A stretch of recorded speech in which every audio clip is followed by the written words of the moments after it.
Some is Ilibi. Ebibi Choual. Yeah, I want you to introduce yourself. What your nom?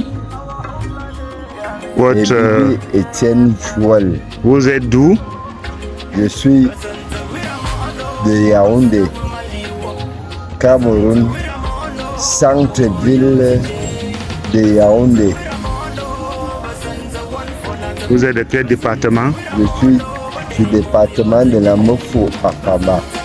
De quel arrondissement? Arrondissement de Soie, Et de quel village? Mobourou. Merci. Tu connais quoi d'Mbiame? Ce qu'elle peut vous dire de Mbiame, c'est que Mbiame, c'est mon deuxième village que j'ai acquis. Voilà les vacances. Je ne suis pas parti à Mbiame parce que vous tous vous connaissez ce qui se passe. Je ne suis pas parti à Mbiame. Ça fait beaucoup d'années que je n'ai pas pu à Mbiame à cause de ça. Mbiame, c'est une belle ville où à vivre très tout ce qui est à Mbiame. Toi, un étranger, ne vole pas, même pas la femme de quelqu'un, tu dois bien vivre en Mbiame. Même si tu n'as pas l'argent, on va te servir à manger, tu vas manger là où tu habites. Qu'est-ce qui t'a amené à Mbiame? Tu étais à Mbiame dans quelle année? Et tu connais quoi de Mbiame en termes de localité et tout? Ce qui m'amène à Mbiame, quand mon grand frère sort de l'école de gendarmerie, première affectation, on l'a affecté là-bas et il devait porter son galon là-bas. Son nom c'est? Abesolo et Tundi.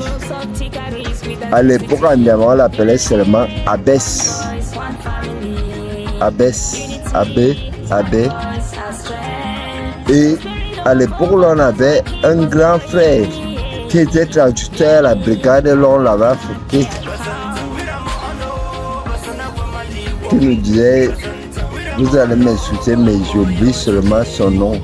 Un grand frère qui voulait que j'achète même le terrain à Mbiame pour construire ma maison là-bas, parce qu'il m'avait aimé. Et à l'époque que j'arrive à Mbiame, le CB, le commandant de brigade s'appelait Soumelon à l'époque. Donc on était bien à Mbiame. On ne s'est pas ennuyé à Mbiame. C'était quelle année? Ce sont les années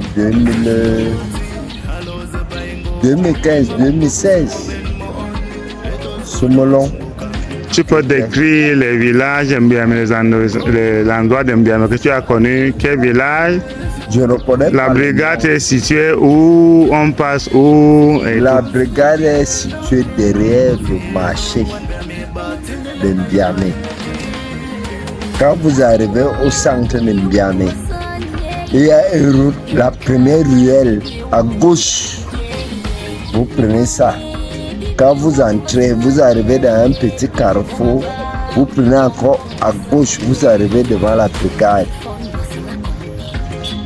Et à cette époque-là, on avait, j'oublie seulement le nom de l'auberge qui nous recevait souvent à l'époque. Parce que tu ne pouvais pas aimer une fille n'importe comment ou bien une mère n'importe comment, mais on était bien en Mbiame. Voilà les vacances qui sont en train de finir. Et je suis en train de regretter qu'à l'heure-ci, je suis en Mbiame.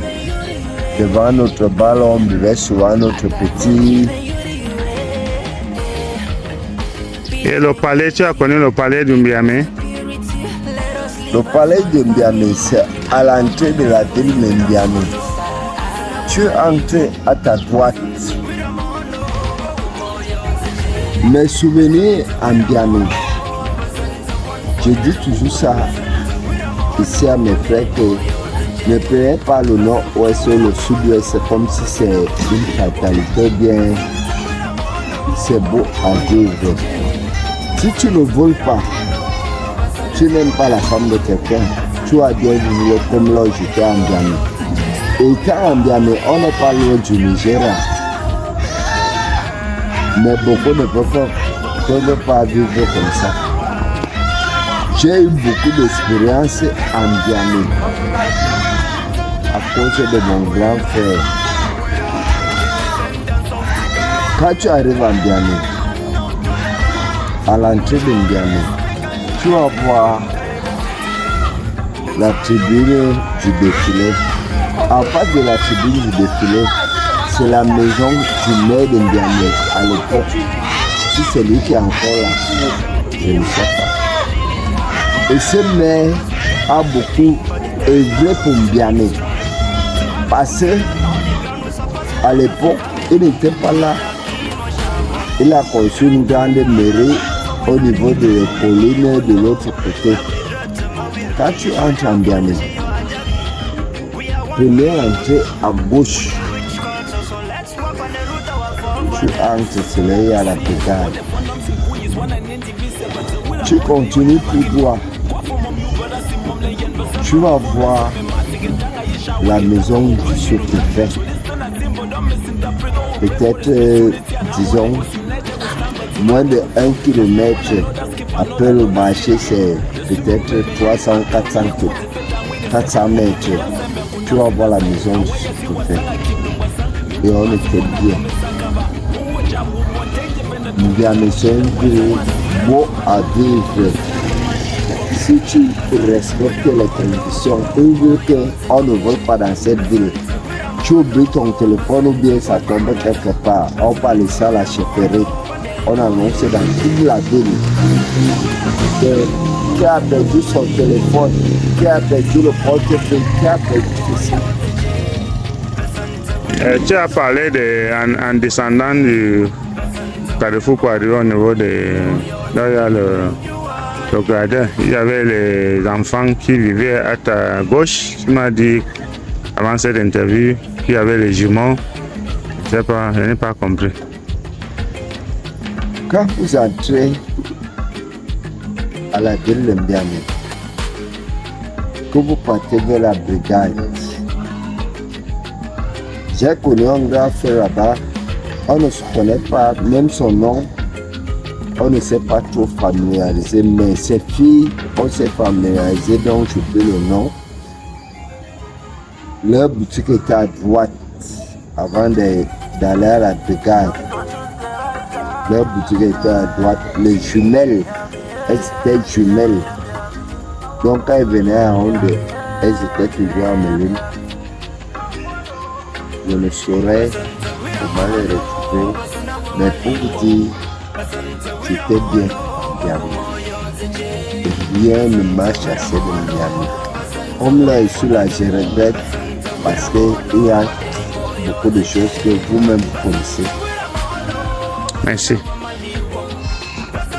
Si là où je suis là, si on me dit que est-ce que tu veux partir de la vie, je suis prêt à partir en Biamé. Merci. Parce que c'est mon deuxième village que j'ai accueilli et j'ai été accueilli là-bas avec des mères et des pères que je ne connaissais pas. Ils m'ont accueilli. Et pour votre gouverne que je vais vous dire, dans la zone de Biamé, beaucoup ne mangent pas le porc. Mais celui-là égorge le porc pour donner aux étrangers comme nous. Et ça nous faisait plaisir. On mange le porc que la mère ou la voisine ou le père a donné que donner. C'était bien. Merci. Il y a une chose que je veux vous dire. Le village est bien. Assister au village de mes frères. Parce que je suis arrivé en Biamé. Le poilu a voulu me menacer. Je suis arrivé à l'hôpital de Biamé.